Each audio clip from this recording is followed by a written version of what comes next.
नमस्ते। कैसे हैं आप सभी लोग। आज मैं आप लोगों को एक बहुत अच्छी स्टोरी सुनाने वाली हूँ।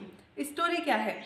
स्टोरी वो है जो जिसने मेरी लाइफ में बहुत अच्छे रिजल्ट्स लाए हैं, और आप भी अगर सुनेंगे तो आपको भी बहुत कुछ यहाँ से सीखने को मिलेगा। तो टाइम वेस्ट नहीं करते हैं, शुरू करते हैं। एक जंगल में बहुत सारे पैरट हुआ करते थे, बहुत सारे तोते होते थे। तो वहाँ पर है ना, शिकारी आता है, जाल बिछाता है खूब सारा, और जो जाल जो बिछाता है उसके अंदर से वो पैरट ले जाता है।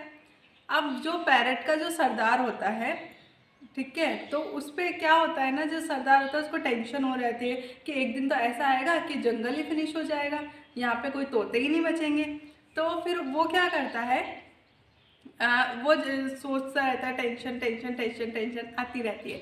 तो उस टेंशन के अंदर वो एक साधु महात्मा के पास जाता है, और साधु से अपनी सारी प्रॉब्लम वो बता देता है कि ऐसे कोई शिकारी आता है, लेके जाता है, इतनी सारी प्रॉब्लम्स हो जाती है, सब हमारे जो साथी हैं वो चले गए हैं।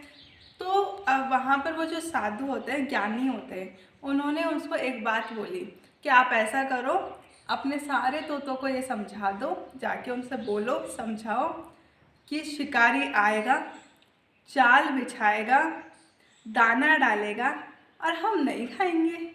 शिकारी आएगा, जाल बिछाएगा, दाना डालेगा, हम नहीं खाएंगे। तो वो बोलता ठीक है, ये तो सिंपल सी बात है। वो जाता है तोतों के पास में, और तोतों को ये चीज़ वो बताता है। एक तोते को बताता है, दो को बताता है, सबको बोलता है कि तुम समझ गए, याद हो गया। हाँ, अब तोते क्या करते हैं, तोतों की तो अपनी कैटेगरी, उठते बैठते खाना खाते सोते सब टाइम पे वो रिपीट करते रहते हैं, शिकारी आएगा, जाल बिछाएगा, दाना डालेगा, और हम नहीं खाएंगे। ये वो रिपीट करते जाते हैं, करते जाते हैं, करते जाते हैं। एक दिन शिकारी आता है, शिकारी आता है तो वो ये गाना गा रहे होते हैं, शिकारी आएगा, जाल बिछाएगा, दाना डालेगा, और हम नहीं खाएंगे। वो इस चीज़ को रिपीट करते रहते हैं, और शिकारी एक दिन सुनता है तो वो सोचता है कि चलो आज तो ये लोग समझ गए, कल आते हैं।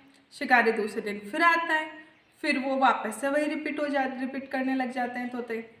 फिर वो दूसरे दिन भी चल जाता है, तीसरे दिन आता है, चौथे दिन आता है, ऐसा हफ्ते 10 दिन निकल जाते हैं। जब हफ्ते 10 दिन निकल जाते हैं, वो भी टेंशन में आ जाता है, क्योंकि उसका तो काम ही यही है ना, पैरट्स को लेके जाना, उनको बेचना, और उससे कमाई करना, उसकी भी जीविका इसी से चलती है। तो वो भी उसी साधु के पास जाता है, और उनसे पूछता है कि अब महाराज मैं क्या करूं, मेरे को तो मतलब इतनी बड़ी समस्या हो गई। तो वो लोग बोलते हैं, तो वो महाराज उसको कहते हैं, जो साधु महात्मा होते हैं वो उसको कहते हैं कि आप जाओ, जाल बिछाओ, और वहाँ पर दाना डालो, ठीक है, और आप वहाँ पे साइड में बैठ जाओ, फिर देखते हैं क्या होता है। तो वो ठीक है, वो सोचता है यही तो करना है, ये तो मैं हमेशा करता हूँ। तो वो जाता है, जाल बिछाता है, दाना डालता है, और साइड में जाके बैठ जाता है। वो देखता है, अब जो तोते होते हैं वो सारे झुंड में से इकट्ठे होते हैं और आ जाते हैं। सरदार उसको मना करता रहता है, लेकिन उनको नहीं समझ में आता, सब आ जाते हैं। और सबसे बड़ी बात, जब वो जाल में फंसे होते हैं ना, वो तब भी यही गा रहे होते हैं, शिकारी आएगा, जाल बिछाएगा, दाना डालेगा, हम नहीं खाएंगे। तो उस टाइम पे वो जब उस जाल में पैक हो रहे हैं तब भी वो यही कह रहे हैं, वो दूसरी जगह जा रहे हैं वो तब भी यही कह रहे हैं। मोरल ऑफ द स्टोरी क्या है? मोरल ऑफ द स्टोरी ये है कि कभी भी हम, अगर हमको कोई बता रहा है कोई चीज़, तो हम उसको समझना चाहिए, ना कि उसको रटना चाहिए, दिमाग में बैठा रहना चाहिए और दूसरों को बताते जाओ। दिमाग आओ, दिमाग में बैठाओ और दूसरों को बता दो। ये इन्फॉर्मेशन है, नॉलेज नहीं है। हमें नॉलेज लेनी है, दिमाग लगाना है। कोई भी अगर कोई इंसान अपन को समझा रहा है तो उसको इस चीज़ पे अप्लाई करना है कि आगे मेरी लाइफ में उस चीज़ को कैसे अप्लाई करूँ, और फिर हम अपनी स्टोरी बताएंगे ना दूसरों को। दूसरों की स्टोरी क्यों?